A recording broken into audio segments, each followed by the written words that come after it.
Então, uma forma importante e prática de observar a presença e identificar qual espécie está ocorrendo no local, no campo, durante a atividade, é através de pegadas.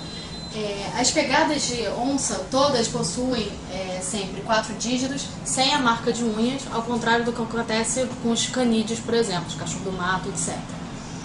Para diferenciar a onça pintada da onça parda, basicamente a pegada da onça parda possui uma almofada bem mais arredondada do que da onça pintada e os dígitos da onça pintada são bem mais alongados do que da onça parda. O ideal é sempre ter um guia ou a foto de um guia junto para poder identificar, porque torna mais fácil essa identificação. Mas de qualquer forma, para saber que é uma onça, é só ver se esses dígitos, a presença dos 4 dígitos sem a presença de unha. Uma outra forma de observar a presença de onças, aí a gente não pode diferenciar qual espécie está ocorrendo, é através da presença de urinas e fezes. As onças expelem um borrifo de urina que cobre extensões bastante grandes e as fezes são cilíndricas e tem entre mais ou menos 3 e 4 centímetros de diâmetro.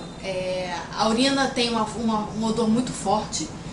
E além disso, a presença de pelos, penas e unhas e cascos, na verdade provavelmente das presas, tudo misturado, são indícios bastante fortes da presença da onça. Outro indício de presença de onça, também que não dá para diferenciar qual espécie, são os arranhões nos troncos de árvores. Elas fazem esses arranhões para delimitar território.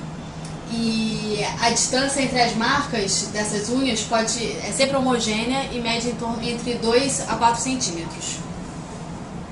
Geralmente eles estão a mais ou menos 2 metros acima do nível do solo. Por fim, o último indício é a presença de carcaças, na verdade, dos animais predados pelas onças. Cada espécie preda de uma forma diferente.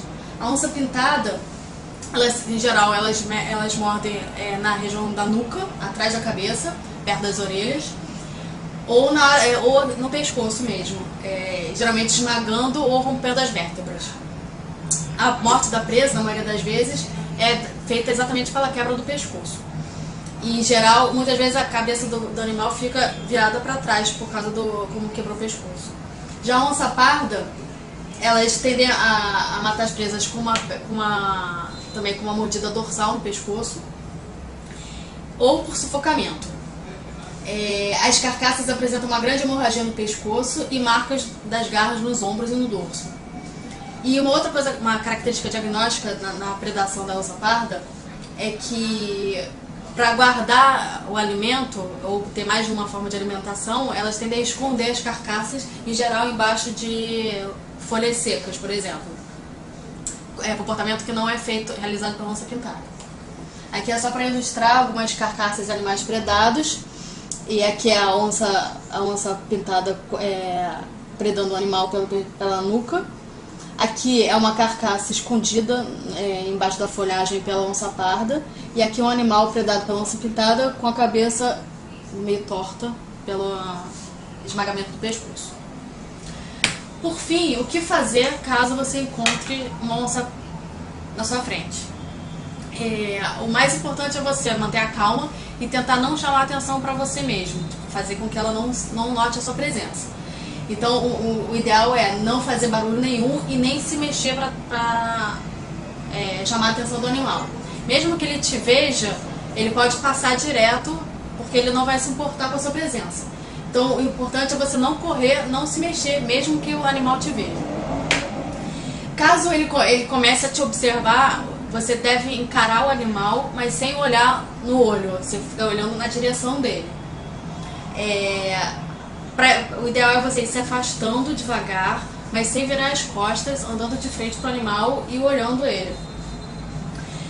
No caso extremo em que a onça, que é muito raro de acontecer, que a onça venha na sua direção, o ideal é que você faça muito barulho e movimentos com braços acima do corpo, tentando mostrar ao animal que você é muito maior que ele.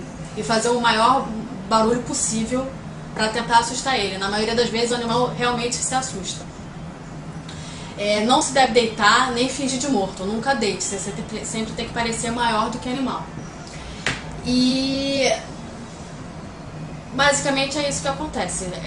Os animais se assustam e só em casos muito extremos ou que se ele se senta muito ameaçado ou com algum filhote que ele iria tentar atacar, o que quase nunca acontece, são muito poucos os casos de ataques a humanos.